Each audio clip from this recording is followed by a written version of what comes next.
So picture this. Troy, big walls, lots of drama. Odysseus, our main dude, isn't just any hero. He's got brains, mostly used for epic pranks.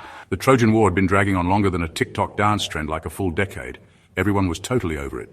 Odysseus, probably bored and missing his home Wi-Fi, comes up with this genius or totally bonkers idea. Let's build a giant wooden horse, he says. And everyone else, probably sleep-deprived, just goes, sure, why not? It was the ultimate gift, a real glow-up for Trojan lawn decor, except surprise.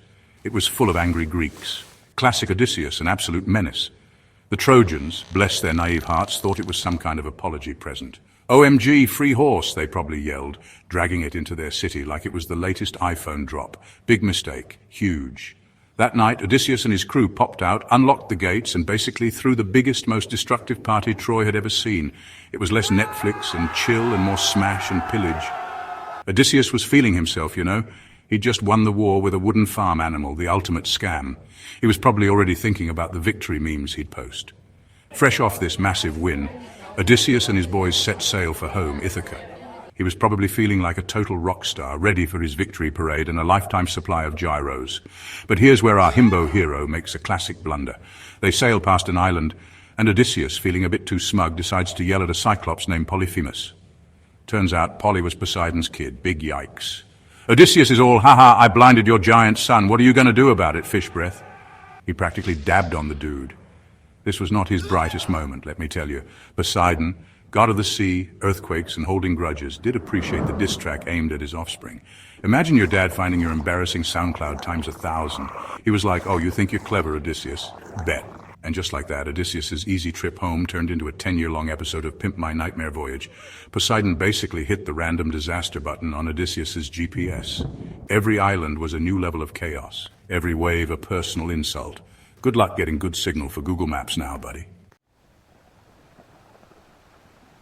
So after getting thoroughly wrecked by Poseidon's salty rage, Odysseus and his remaining crew, who were probably questioning their life choices at this point, landed on the island of Aea. Sounds exotic, right? Maybe a nice beach resort? Nope. This was the crib of Circe, a sorceress with a serious attitude and a thing for interior decorating with farm animals. She was like that one cool aunt who's super into crystals and essential oils, but also might turn you into a hamster if you spill something on her rug. Her welcome wagon was less cookies and milk and more magic potion and oink. Odysseus, being the cautious leader, sometimes, sent a few of his dudes to scout ahead. These guys, bless their simple hearts, walked right into Circe's palace. She was all charm, offering them fancy food and drinks.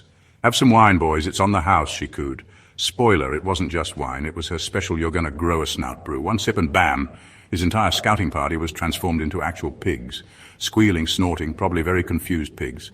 Imagine trying to explain that on your travel insurance claim. Yeah, my buddies are now bacon.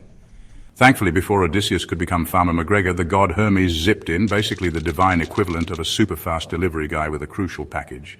Hermes, rocking his winged kicks, was like, yo, oh man, your crew's gone full Peppa Pig. Take this herb, Moly. It'll make you immune to her sketchy potions. So Odysseus, now armed with divine cheat codes, strolled into Circe's place. She tried her magic trick, but with the Moly, he was totally unaffected. He drew his sword, she freaked out, and then, because ancient Greek epics are wild, they basically made up and she turned his crew back into dudes. Awkward. After the whole Piggate situation, they actually ended up chilling with Circe for a whole year. Go figure. But eventually, Odysseus remembered he had a wife and kid waiting for him, so off they went, only to get shipwrecked again, and for Odysseus to wash up on Ogygia. This island was home to Calypso, a drop-dead, gorgeous nymph who was basically the original sugar mummy.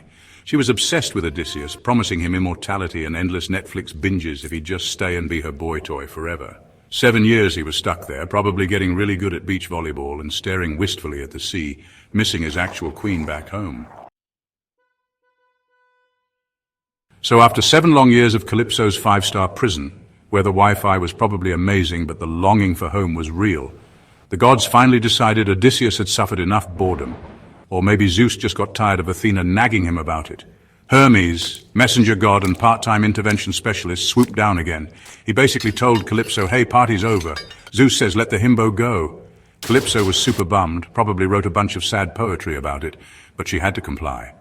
She helped Odysseus build a raft, packed him some snacks, and waved a tearful goodbye. Freedom at last. Or so he thought. Next up on Odysseus's worst vacation ever tour, the Sirens. These weren't your Disney-style mermaids singing cute songs. Oh no, these were more like a death metal girl band whose lyrics literally hypnotized sailors into crashing their ships on the rocks. Think of the most irresistible TikTok sound, but if you listen too long, you die. Circe, before he left her island, had given him a heads up. Dude, plug your crew's ears with beeswax, she advised.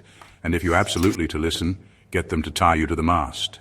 Tightly, like super-duper tight, no cap. Odysseus, being the curious guy he was, and maybe a bit of an adrenaline junkie, decided to hear their song. FOMO is a powerful thing even for ancient heroes, so his crew stuffed their ears with beeswax, looking like they were all trying out new earplugs, and tied Odysseus to the mast so tight he probably couldn't feel his legs.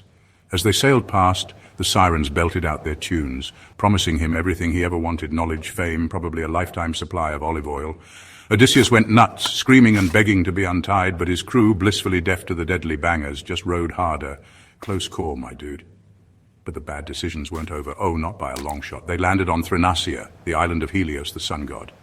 Helios had these sacred cows, super special, glowing, probably grass-fed, organic, the whole 9 yards. Tiresias, the blind prophet dude Odysseus visited in the underworld, long story, super emo. And Circe had both warned him, whatever you do, don't touch the sun god's cows. Seriously, big no-no. But when Odysseus took a nap, his starving crew, led by the ever-reliable Eurylochus, decided, what's the worst that could happen? We're starving. They had a massive barbecue. Helios was understandably livid. He complained to Zeus, and boom, one divinely sent thunderstorm later, Odysseus's ship was splinters, and his entire crew, except for him, was fish food. Talk about a bad Yelp review for that island. After the whole sun cow apocalypse, Odysseus finally washed ashore on Ithaca. 10 years of war, 10 years of being Poseidon's personal chew toy. He probably looked like he'd been dragged through a hedge backward, then forwards, then set on fire a little. Athena, his divine bestie, disguised him as an old beggar. Smart move, because his palace was overrun.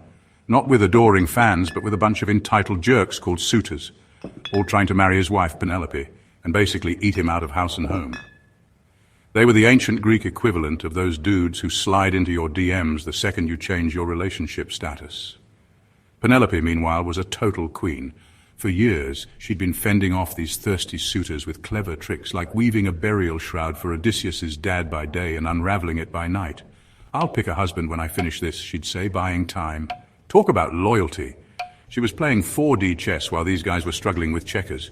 She probably had a secret group chat with her maids, roasting the suitors daily. She missed Odysseus, but she wasn't about to settle for some random dude who couldn't even string a bow properly. Her standards were high, as they should be. The big climax came with Penelope's challenge. Whoever could string Odysseus's massive bow and shoot an arrow through 12 axe heads could marry her. All the suitors, buff but basically useless, tried and failed. They probably pulled muscles, grunted a lot, and looked ridiculous. Then beggar Odysseus stepped up. "Can I try, bros?" he croaked. They all laughed like, "Okay, Grandpa," but then, surprise, he strung that bow like it was nothing and nailed the shot. Cue the dramatic reveal. Athena zapped him back to his heroic non-beggar form, and it was go time. The throne room turned into an action movie scene, very John Wick, but with more togas. With the suitors permanently evicted, violently, Odysseus finally reunited with Penelope. There was a bit more drama because Penelope was smart and tested him to make sure it was really him, something about their bed. He passed, of course. He was king again. His house was clean, of freeloaders anyway, and he could finally update his relationship status to, "It's complicated, but we're good." His wild ride was over. Time to chill, maybe catch up on all the memes he missed. Though, knowing Odysseus, he was probably already planning his next totally safe adventure. Some guys never learn.